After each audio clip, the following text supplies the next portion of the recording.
Welcome to the How to Be Awesome at Your Job podcast, the show where brilliant professionals share how to sharpen the universal skills required to flourish at work. Enjoy more career fun, wins, meaning, and money with your host, Pete Makaitis. Hello and Happy New Year, and thanks for joining us for episode 827 with Liane Davey. Liane had so much fantastic insight about conflict and what it's really about and how to deal with it and the emotional pieces. So basically a boatload of insight in a fantastic way to kick off the new year. So you'll learn 1, why facts won't solve a conflict and what will. 2, how to productively respond to harsh criticism. And 3, what most people get wrong about feedback. So if you want to check out the show notes or the transcript or the links to items that we've referenced, please pay us a visit over at awesomeatyourjob.com/EP827.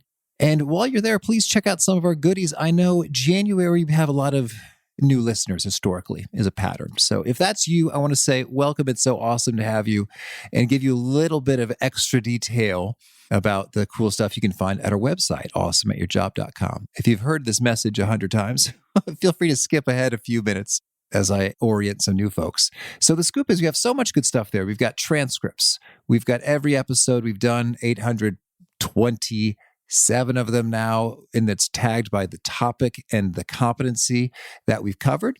So that's pretty handy. We've got some email goodies in terms of the 10 Days to Winning at Work email course, which shares some great tools you can use to slash some of the wasted time out of the work week so you have more time for the fun work or just to get home earlier. And we've got the Gold Nugget summaries, which summarizes the actionable pieces of each interview in an email you can read in about 3 minutes, as well as unlocking the vault of the archive of all 827 of these such summary nuggets. We call those the Gold Nuggets. And you can find all of that at the website awesomeatyourjob.com. So I recommend that you dig it, you have some fun, and you might start, if this is your first episode, to get a feel for what we got by listening to the very first episode, 000, and then A, B, C, D, E, F. Yeah, there's 6 of them, which will give you a taste for, oh, okay, this is what this podcast is all about. If you're just joining us in the new year, as many people do. So great to have you. Thank you. Would love to hear from you. My email's pete@awesomeatyourjob.com. And that's that story. Let's hear Liane's story. Liane Davey is a New York Times bestselling author. Her most recent book is called The Good Fight. Use productive conflict to get your team and your organization back on track. She's a contributor to the Harvard Business Review and is called on by the media for her leadership, team effectiveness, and productivity expertise. As the co-founder of 3COZE Inc., she has companies such as Amazon, RBC, Walmart, UNICEF, 3M, and Sony. Liane has a PhD in organizational psychology. Big thanks to Liane for sharing her wisdom with us, and big thanks to our sponsors. Check them out. One sponsor to check out is Harvard Business Review. This brilliant magazine, published at hbr.org, is the leading destination for smart management thinking. Fun fact, HBR has been mentioned in 108 episodes of the show. That's because HBR has great stuff that comes up often. They've got explainer videos, podcasts, real-world case studies, and much more. I think of HBR each night that I put on my special orange glasses. Their article, Will Blue Light Glasses Improve Your Sleep?, revealed that those who wore them reported better sleep and a 7% improvement in work performance as compared to those who wore the sham glasses. So I cite HBR anytime anyone tells me that I look silly wearing them. Now, much of HBR's content is available for free when you sign up at their site. Subscriptions that get you unlimited content cost $10 a month. If you visit hbr.org/subscriptions and enter the promo code AWESOME, you can save 10% off of that subscription. Again, to save 10% off of your HBR subscription, go to www.hbr.org/subscriptions and enter the promo code AWESOME. One sponsor to check out is Storyworth. Whenever I'm thinking about meaningful Father's Day gifts, Storyworth leaps to mind. Storyworth helps you preserve precious memories and stories from your father for years to come. Each week, Storyworth emails your loved ones a thought-provoking question that you get to help pick, such as, what's the bravest thing you've ever done? I personally love the prompt so much that I have refreshed Storyworth's questions page many times looking for more. Storyworth makes the writing process super quick and easy. All your loved one needs to do is respond to that email with a story, and then you get a quick copy of that And after a year of this fun, Storyworth compiles your loved ones' stories and photos into a beautiful keepsake hardcover book that you'll be able to share and revisit for generations to come. Families love Storyworth so much, they've got 25,000 five-star reviews on Trustpilot and have millions of stories preserved. So give all the fathers in your life a unique, heartfelt gift they'll all cherish for years. Storyworth. Right now, you can save $10 on your first purchase when you go to storyworth.com/awesome. That's storyworth.com/awesome to save $10 on your first purchase. And big thanks to our sponsor, Acorns. Acorns makes it easy to start automatically saving and investing for your future. You don't need a lot of money or expertise to invest with Acorns. In fact, you can get started with just your spare change. Acorns recommends an expert-built portfolio that fits you and your money goals, then automatically invests your money for you. NerdWallet.com, whom I love on these sorts of matters, gives Acorns a whopping 4.7 stars and says, quote, if you want to make the most of your spare change, there's no better place to do that than Acorns. Head to acorns.com/awesome or download the Acorns app to start saving and investing for your future today. And we got a legal disclaimer here. It may not be representative of all clients. Tier 1 compensation provided. Compensation provides an incentive to positively promote Acorns. View important disclosures at acorns.com/awesome. Investing involves risk, including the loss of principal. Please consider your objectives, risk tolerance, and Acorns' fees before investing. Acorns Advisors LLC, Acorns, is an SEC-registered investment advisor. Brokerage services are provided to clients of Acorns by Acorns Securities LLC, member FINRA/SIPC. For more information, visit acorns.com. Now, here's Liane. Liane, welcome to How to Be Awesome at Your Job. Thanks, Pete. I'm pretty excited to be here. Well, I'm excited to talk about your wisdom when it comes to conflict and your work, The Good Fight. Use productive conflict to get your team and your organization back on track.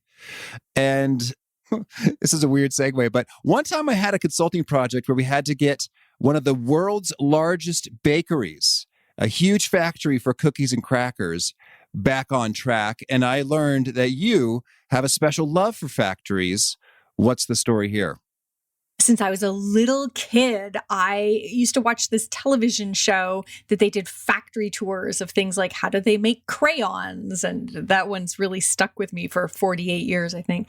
And so I just developed this lifelong fascination of how factories work. And not only do I watch the shows on TV, but now every chance I get, I will tour a factory. And I have also been to a large industrial bakery and watched them make chocolate lava cakes. I have been to the factory where they make edge shaving cream and Glade candles. And the best one, of course, the Mars chocolate bar factory. So it's just, I love how the machines work. Industrial engineering just gets me really excited. I did not have any of the skills to study it or do it professionally. So I just hop on as a spectator whenever I can.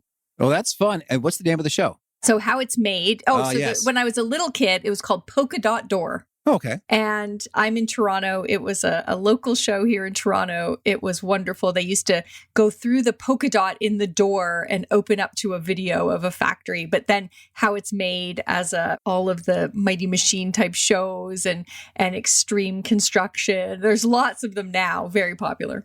Oh, that is fun. I believe it was the I Love Marketing podcast. One of their hosts suggested that is a good exercise for marketing business folks because it just gets, I don't know, I find, I've only done it like 4 times, but I found when I did, there's a bit of like awe and inspiration that gets my mind noodling on, well, what's my product? A podcast. How does that get made?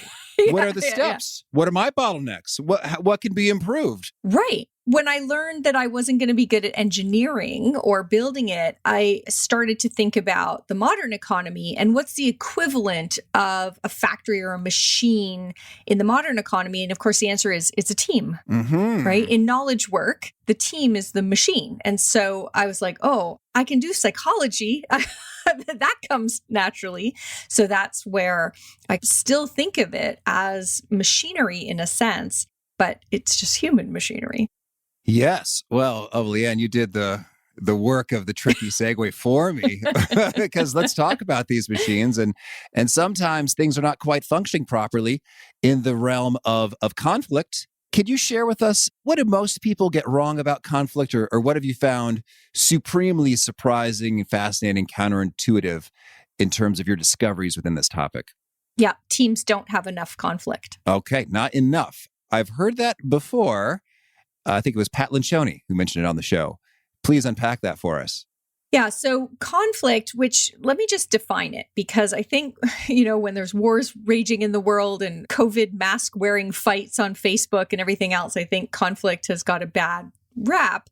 But conflict is just the struggle between incompatible or opposing needs, wishes, and demands. And by 10 o'clock every morning, if you work in an organization, you've faced many struggles between incompatible and opposing needs, wishes, and demands. So if we're going to take a limited number of resources, a limited number of hours in the day, people who are overtaxed and overworked, and decide what's the most valuable thing we can be doing with their time, that's going to require conflict because there are many things competing for their time and attention. If we're going to look at a plan and not just rubber stamp it, but look at what are some of the assumptions, what are some of the risks, that takes conflict. If we're going to give somebody feedback that the way their work landed with us or the way their behavior landed with us is causing problems, that's going to require conflict. So all day, every day, conflict is important, critical to healthy organizations. And so that's what people are most surprised about. So what we get wrong is that as humans, we tend to run from conflict, particularly with our own groups. We believe that having conflict with those people is going to get us voted off the island in some sense. And so we have far too little productive conflict. And then we can also talk about, on the other hand, we tend to have far too much unhealthy, unproductive, harmful conflict. So we're getting it wrong. We have too little of what I call tension, which is the kind of conflict that stretches us and helps us grow and learn and optimize solutions. And we have too much friction, which is the kind of conflict that is about not listening, not budging, not learning, that wears us down. That's very beautiful, Liane. The tension versus friction. Maybe I don't get enough kinesthetic metaphors in my life. The metaphor, if you want to take it further. Yeah. So what I say is I use the word conflict, even though a lot of people ask me not to. I use it because I don't ever want folks to have the expectation that it's not going to be uncomfortable. It is uncomfortable. Even the healthiest, most productive conflict is uncomfortable. But I always say tension is uncomfortable like yoga. Yes. So it's uncomfortable. I was thinking weightlifting. Yeah, that one as well, right? But in both cases, weightlifting and yoga, the stretch of that tension is constructive. It builds muscle. It enhances flexibility. It makes us better. But on the other hand, friction, if you want to play with the metaphor there, is like getting a blister. Yeah. And there is nothing good to be said for a blister. It is that chafing, agonizing, red raw kind of feeling. So we want more tension, more of that yoga weightlifting stretch, and we want less friction. Well, Liane, I'd love it if you could zoom in and make this extra clear and real for us in terms of sharing a case study or success story of a team or a professional who had a whole lot of friction and how they converted that into useful tension. Yeah, absolutely. I'm working with a team right now where issues have built up in what I refer to as conflict debt.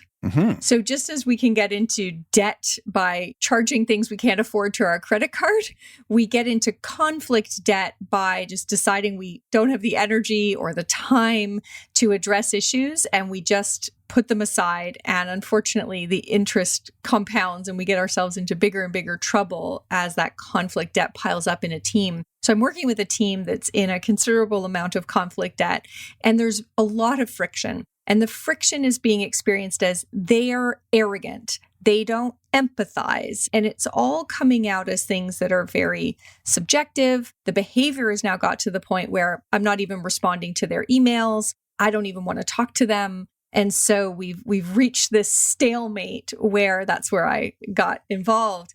And so the work is to say, there is tension in here. There is something uncomfortable that we need to talk about, get into the open so that we can do a better job of understanding the realities and the constraints for everybody involved.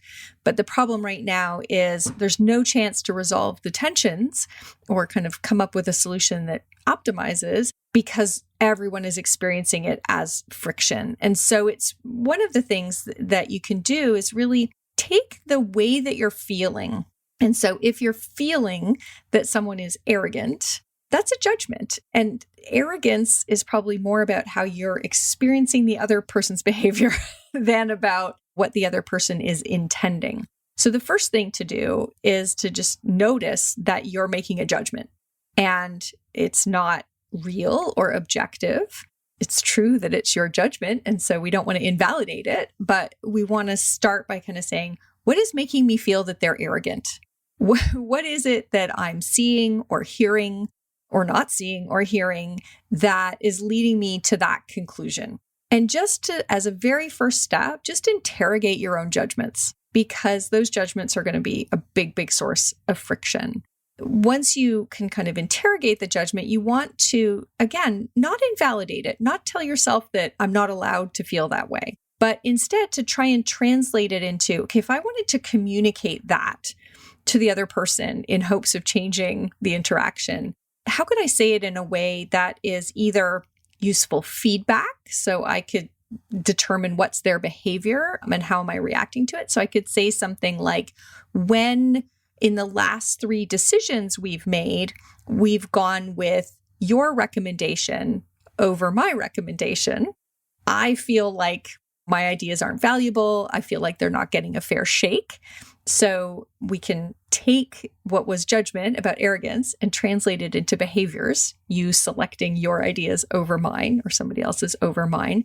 Or we can make a request. We can say, what I would really love is if when you go with a decision other than the one I recommended, could you help all of us understand how you took my input, how you used it, how you mitigated the risks that I mentioned, even if we're going with the other decision.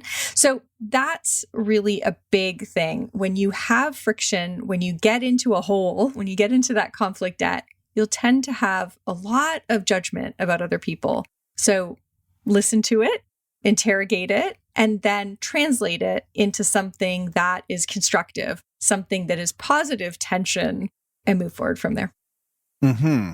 Well, as I put myself into that situation, I'm imagining the person on the other side saying something you really don't want to hear, which may be the unpleasant truth, which is, well, the input that you have provided historically has been inaccurate and risky. And, well, I guess here we're doing some more labeling or judging.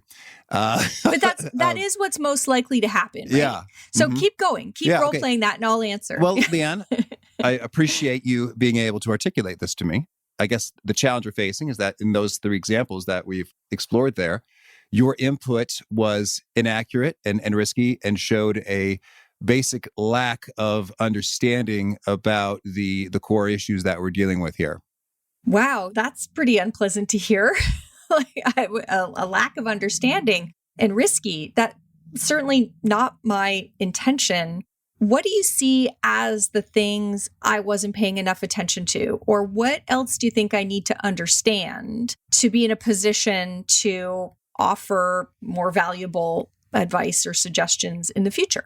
So what you want to do is not allow people to throw judgment back at you. Okay. Right? So I do think it's the way you role-played it is very true. People will often say, well, you were risky or ill-informed. That's what they'll give you. So be prepared for that. But the key thing in that situation, so what I was trying to show is it's okay to say that just felt like a sucker punch, right? It's okay to be human. Yeah. And I'm sorry, Liane, even though it was a role play, it felt hard saying it. Right. And so it's okay to say, that's really hard to hear. Like, I've never had that feedback before. So it's okay to react for a moment, to just buy yourself a little time. Or even with some folks, I just recommend, don't even worry about getting a lot of words out. Just say something like, ow. And then give yourself a moment to then say, okay. And you can either in the moment say, what does risky look like? Could you share with me what I was missing? What made my recommendations risky? Or what else do you think I need to understand or learn or appreciate to? And so you can go right after it then. Or you can say, ow, and say, I'm going to need to reflect on that for a bit. Can I follow up with you on this later? Or could I ask that we have another time where you help me understand what risky looks like and what it means and where we go from here. So first of all, don't let someone judge you. Okay. I think that's a key piece of advice. Mm-hmm. Make them do the hard work of giving you something objective because you did the hard work to be objective with them. Yeah. And then don't be afraid to let people know that you are human and it can be hurtful when somebody judges you.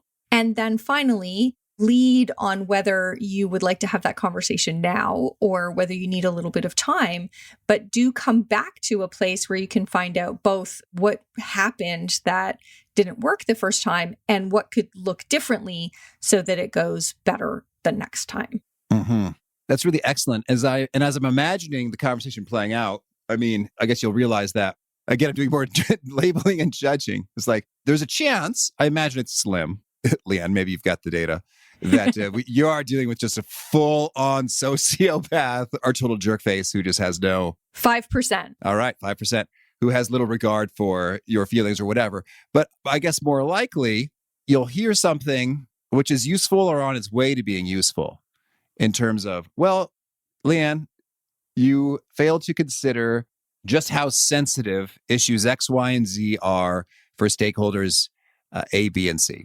And those are really hot button issues. And it's pretty cavalier to just mention them in this flippant context, which could really set them off and make our team look bad. It's like, oh, I had no idea that those were hot button issues for those stakeholders. And now I know. Or it's like, your proposals seem to overlook the fundamental fact that a key part of our valuation is the Wall Street perception of blah, blah, blah, blah, blah. Yeah. It's like, oh, you're right. I thought all that mattered was cash flow. Right. Or profitability. Like, okay. So that could indeed unlock some insight, or often that's the problem with feedback, is it remains in this fuzzy land in terms of, right. You just need to be more of a team player, Liane. Right. So let's stop on feedback for a moment because I feel really passionately about this one. What the vast majority of people call giving feedback is actually making evaluations. It's not feedback at all. So feedback, true feedback, is to give the other person new insight about how their behavior is impacting you. Mm-hmm. So I could say, hey, Pete, when you sent me information to prepare for this conversation, so that's totally objective. It's something you did.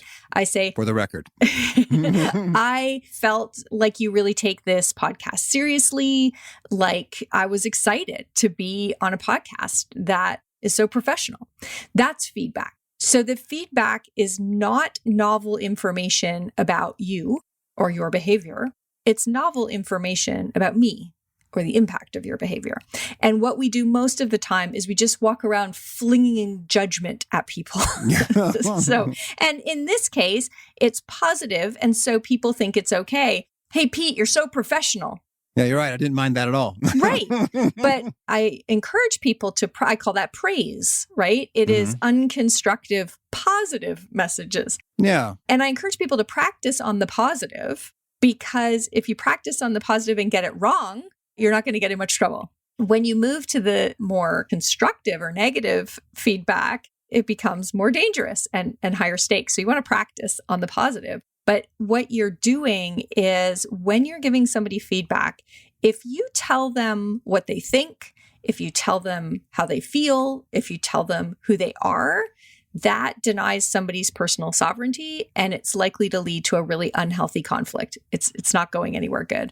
If you describe their behavior as objectively as possible in a way that you go, you're right, I did send a 4-page document about how to be prepared for this podcast. You're going to be nodding and saying yes. Mm-hmm. And then, so I might have given you it as constructive feedback. I was pretty overwhelmed. I was nervous that I'm not ready to be on this podcast, or I'm not good enough.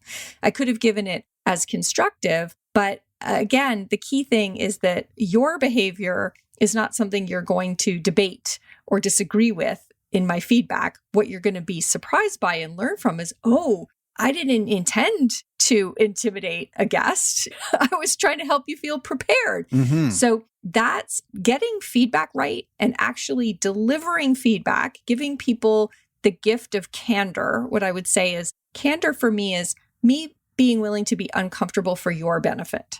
So it's uncomfortable. If it's of course not true because I felt very positively about the preparation for the podcast. But if I had felt intimidated, being vulnerable and saying that was intimidating opens me up to saying I'm not as professional as some of your other guests, right? You're not committed. You're not willing to do the work, Liane. Right. So candor is me being willing to be personally uncomfortable for your benefit. But I'd like you to know, just in case there are other guests in the future, or in case your intent was not to intimidate the guest or those sorts of things. So if we could just get that one thing fixed up, if we could start giving proper feedback and stop evaluating and judging, like it's feedback most of the time is just evaluation and judgment in sheep's clothing. Yeah. So if we could stop that, we would deal with a lot of the friction that's going on at the moment. Whew, Liane, this is a lot of good, insightful stuff. And I'm thinking about that notion of, in my consulting brain sees a 2x2 matrix in terms of, constructive, unconstructive, like, that's right. You're very professional. It's like, that feels good, but it doesn't help me.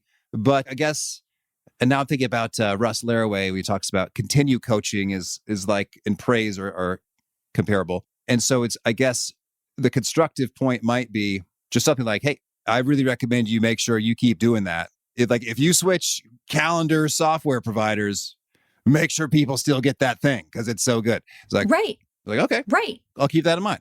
Yeah, exactly. So, or I could ask a question like, what's one new insight you've had in the last month and not incorporated into the document yet? I could ask you something like that to help you more deeply process something you're doing well. So yeah, the 2x2 is it constructive or unconstructive? And is it behavior I want you to do more of or do less of? Right? Mm-hmm. So that would be what people tend to call positive or negative feedback. Yeah. I don't like that term, but it's, do I want more of the behavior? So coaching forward, or do I want less of the behavior? And so that's the 2x2. So praise is everywhere. So praise, like, good job. And if you want a fun research tidbit, Dr. Nick Morgan. Oh, yeah. We have him. Yeah. So Nick is a great friend. And Nick cited some research. I'm going to get the stats wrong, but it's something like 60% of folks who receive a text or an email or a comment that's just good job, about 60% of them interpret that as sarcasm. So you think you're praising someone, you think you're being nice. And they're like, oh, well, fine, right? They experience it as sarcasm. So that's all the more reason to not praise people, which is that unconstructive, I want more of this, and instead to go to the effort that we were talking about of giving positive feedback. So when you sent out that document, I felt so prepared. I felt confident signing on today. I'm really interested. Are there any new things you've realized that you haven't added to the document yet? That's that handing that baton back to you to process it a little bit more deeply. One of the things that's good about that is lots of people don't like getting that positive feedback. They're a little squeamish or awkward or uncomfortable about it. So they just let it float away. So by asking you a question like, what's one insight you haven't incorporated yet? It forces you to process that positive feedback, to work with it, to internalize it a little more so it makes it stickier. On the behavior we're trying to get less of, asking the question is really, so in the case of where we're talking about being less arrogant, saying something like, how do you want to be perceived by your colleagues in operations?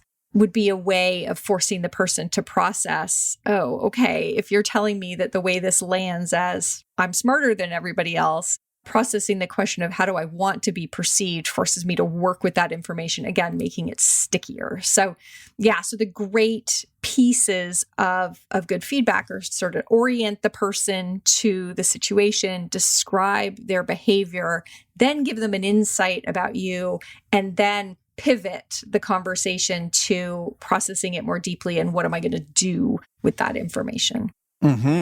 Oh, so much good stuff, Liane. Well, I've got all these questions I wanted to ask, like, how do we work through the emotion of conflict? And it sounds like we hit it right there, but was there more? Oh, yeah. Yeah. Oh, boy. Okay. Yes.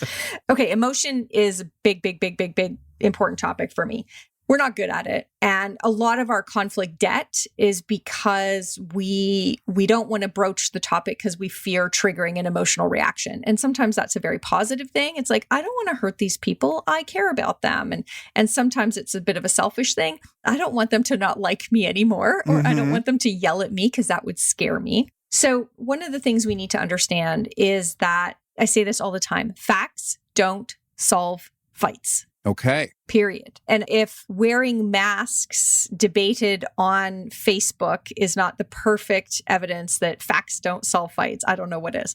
But you coming up with some example of where two people were wearing masks and they both got COVID, and therefore, isn't it clear that masks don't work? And me posting back some article from Science magazine with showing respiratory droplets, nobody is changing their mind based on that fight with facts.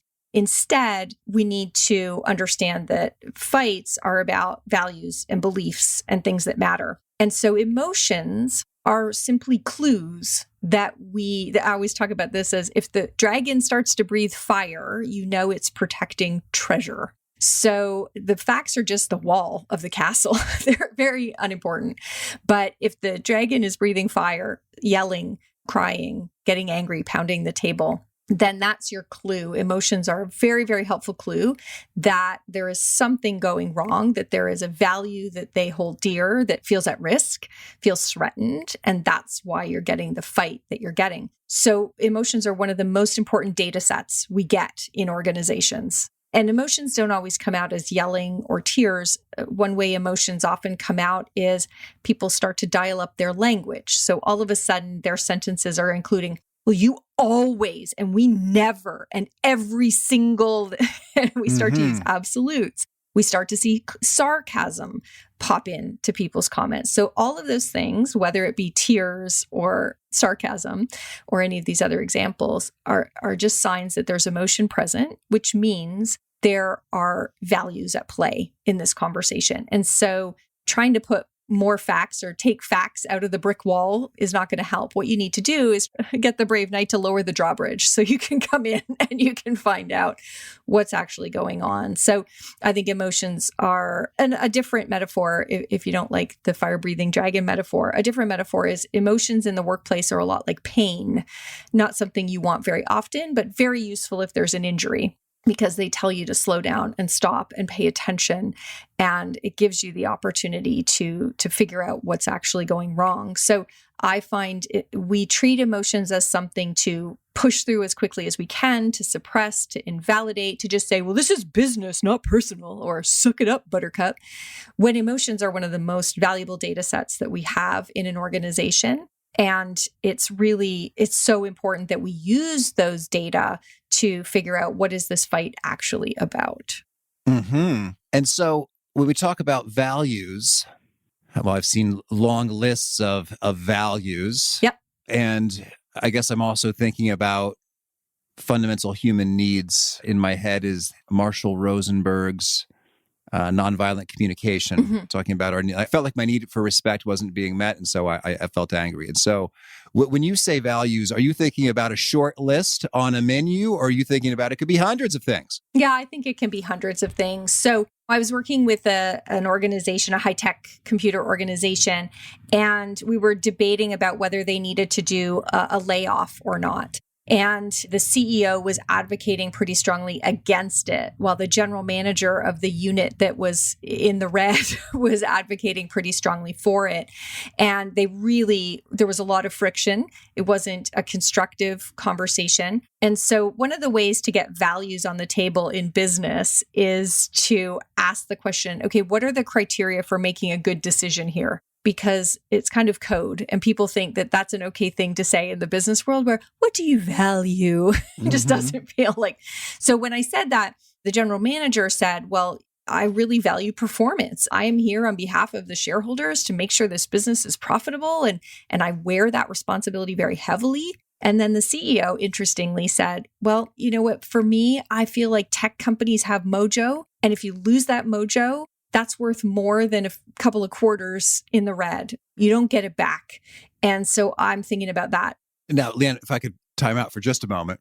Mojo, could be defined a few ways. Could you unpack that a smidge? Yeah, absolutely. So Silicon Valley companies, and actually this is a great time to be saying that, right? Their valuations, both in the stock market, but also in the eyes of potential employees or users, they are often quite disconnected from reality.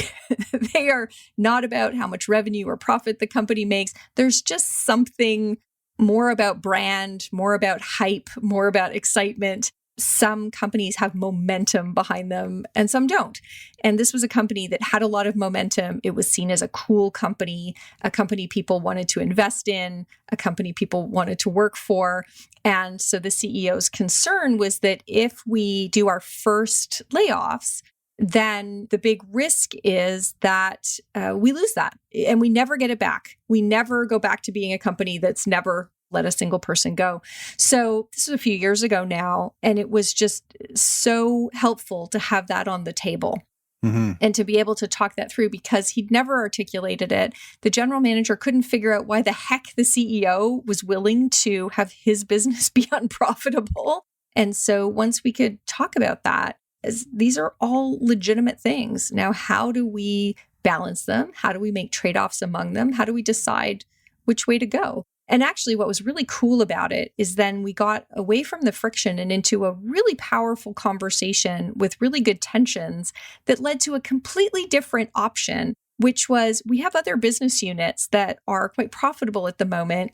Could we move some of the folks, the really key talent, over to the other unit for a while, make some real progress there? Never have to let go people who would be very hard to replace, but also give the other business a little bit of a chance to recover, cut its costs. And so once we got to everybody feeling heard, everybody feeling that the things that mattered to them were part of the equation for the solution, then they just got so much more creative. Then they got out of this adversarial scenario and into, let's really think about this together. If we're trying to solve for profitability of the business, if we're trying to solve for keeping the mojo of the company, others then started to add, the chief technology officer was the one who raised the issue that these are people with specialty skills that we've been training for 10 years. If we lose those, we don't get them back.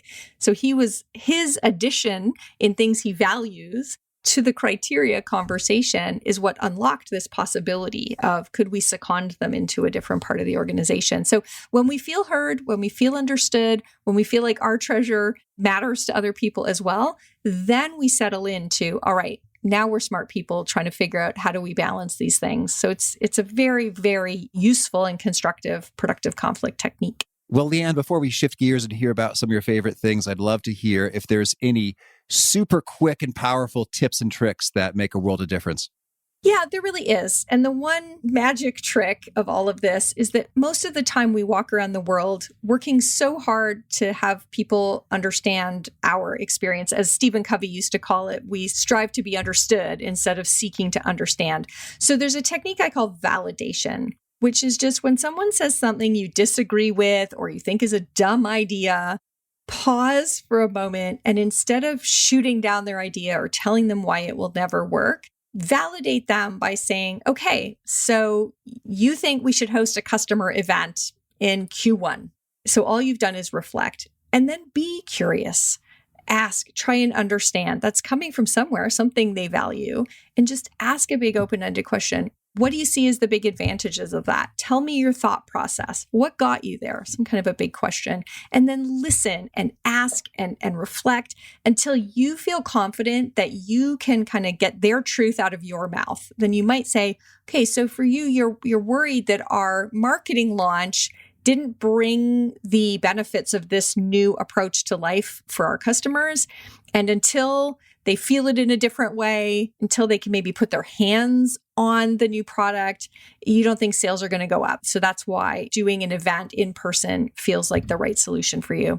What you'll find is when you speak their truth, even more importantly, when their truth comes out of your mouth before your truth does, it will be an entirely different conversation. It will shift to truly a conversation, a dialogue, and it won't be a fight.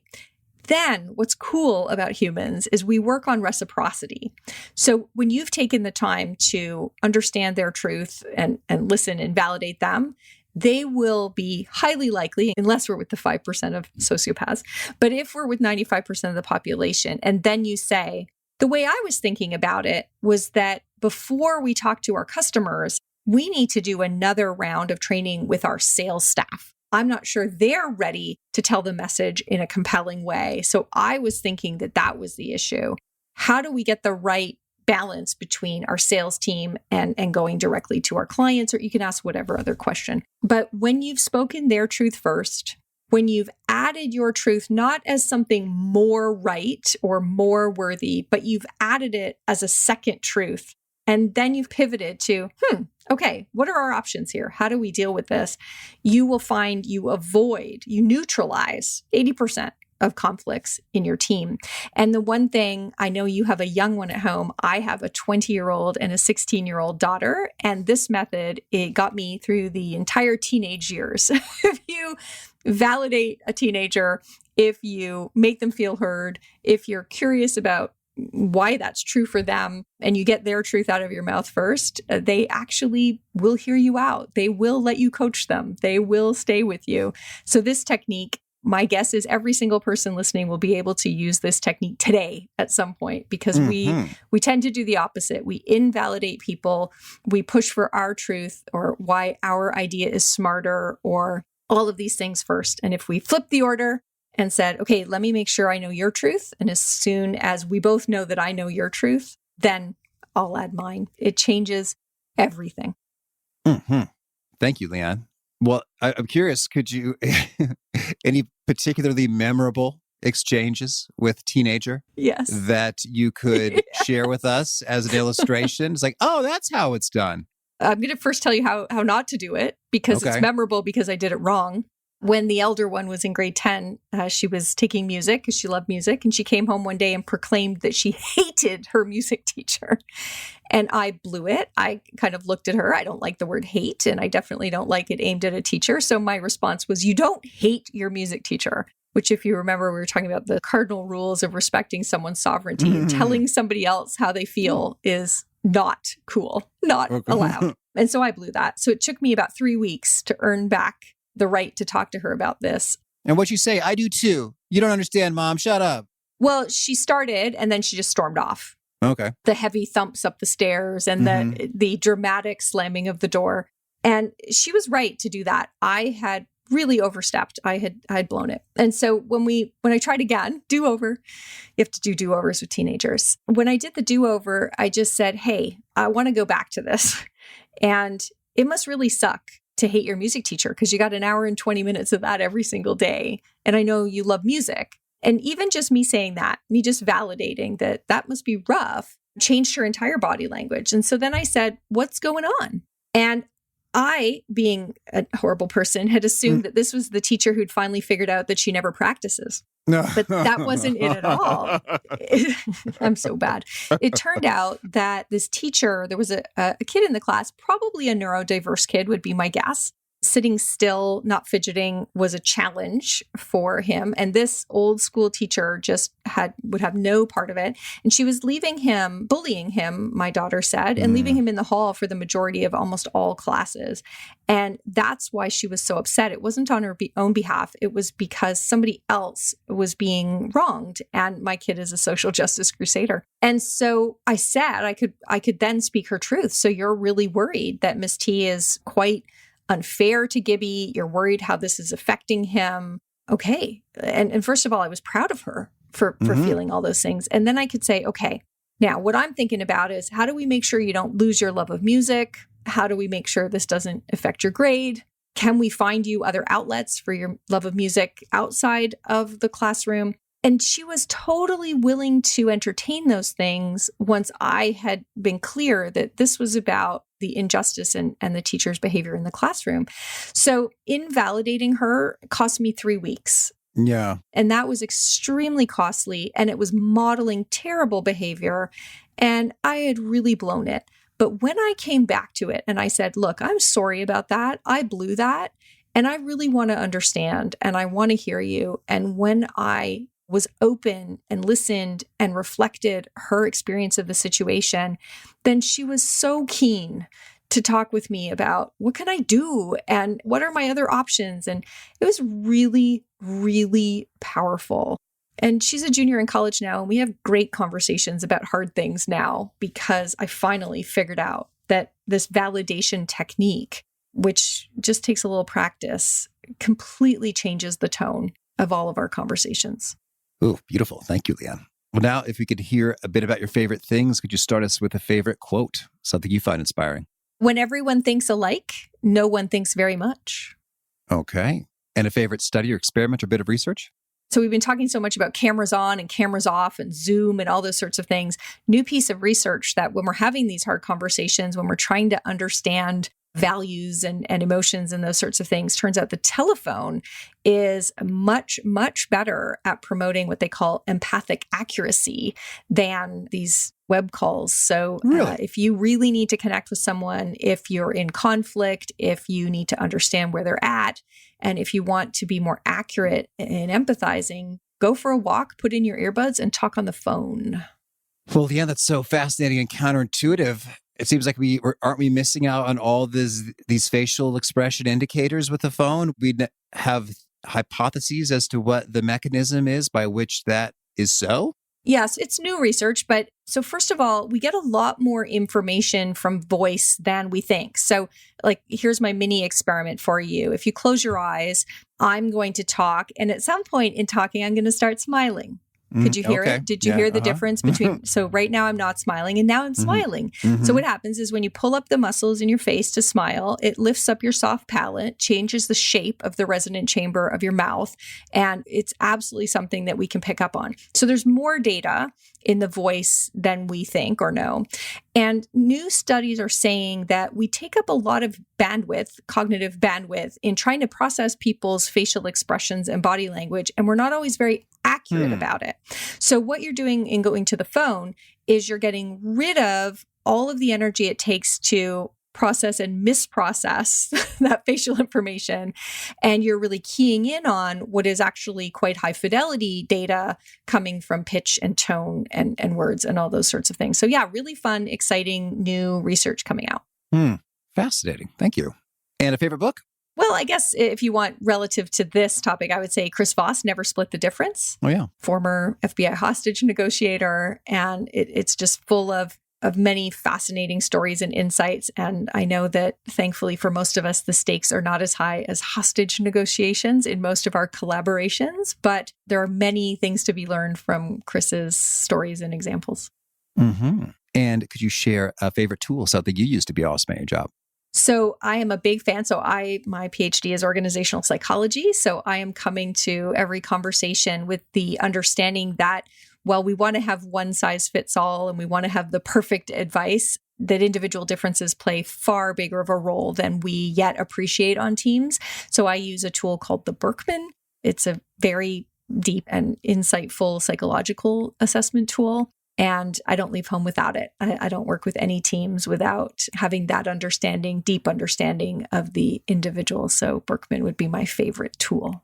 Okay. And a favorite habit? This is not a productive habit, but I am so in love with, the Wordle craze. Oh, yeah. I did Wordle. I'm not a big fan of Wordle because some days I get stuck and it makes me feel dumb, but it's expanded and it's had babies. It's gone to Quordle, so it's 4 words at a time, and now Octordle, which is 8 words at a time. And so every morning I do the Octordle, which sounds ridiculous, and I then text my results to my 89-year-old mom who lives far away, and she texts me back hers. And that habit, which is just a little tiny moment of connection to start my day, feels really great. Is there a key nugget you share that really seems to connect and resonate with folks? They quote it back to you often? That facts don't solve fights one does come back to me a lot. Maybe another one, since I've already said that one, is communication comes from the Latin root commune, which is to make common. And so in this email Slack kind of world, I always say you can't make common as one person. So you can't communicate to someone. You can't communicate at someone. You can only communicate with someone. So communication cannot be accomplished on your own. You cannot send an email and check off, I have communicated. You only communicate when it's actually being a two-way process and you have made something common. And in conflict, I think we communicate with each other far too seldom. So that might be another thought that is helpful to folks. Who have you communicated at that you need to communicate with? All right. And if folks want to learn more or get in touch, where would you point them? So if you want to come and interact with me, I always talk about LinkedIn as my couch. Come and sit on my LinkedIn couch and let's talk about interesting things about making teams happier, healthier, and more productive. And if you want to dive into the treasure trove that is about 500 articles and free resources, that'd be my website, lianedavey.com. Okay. And do you have a final challenge or call to action for folks looking to be awesome at their jobs? Yeah. So this is a big one because I think the vast majority of us are conflict averse. We don't like it. We get into conflict debt. We avoid it. So my call to action is that some things are worth fighting for. Liane, this has been such a treat. I wish you much fun and productive conflict in your interactions. Thanks so much, Pete. I have had a blast. Wow, Liane said so much good stuff in terms of feedback, what's really handy and why it's tricky. So much to consider, unpack, and chew on there. And the notion that facts don't solve fights. And when there is a whole lot of emotion, we're dealing with a value, with the dragon and the treasure. So good. And that helps me stay in curiosity longer, which Michael Bungay-Stanier talks about in our previous conversations with regard to coaching and how useful that is. But you say, oh, interesting.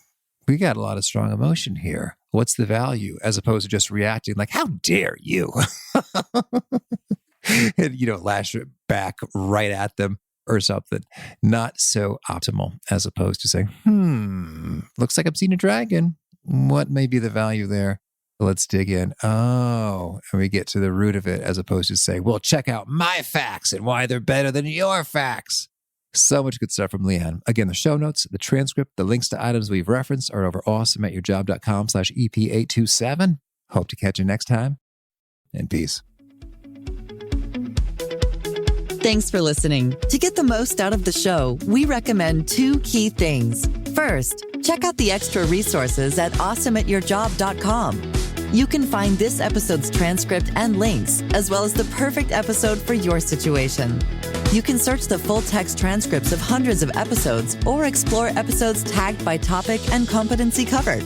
Second, subscribe to the podcast and get future episodes automatically. You can subscribe by telling Siri and several other smartphones and speakers, subscribe to the How to Be Awesome at Your Job podcast, or by tapping subscribe in your podcast player of choice. If you'd like some extra help figuring out podcasts and how subscriptions work, visit awesomeatyourjob.com/subscribe for guidance. Hope to catch you on the next episode of How to Be Awesome at Your Job.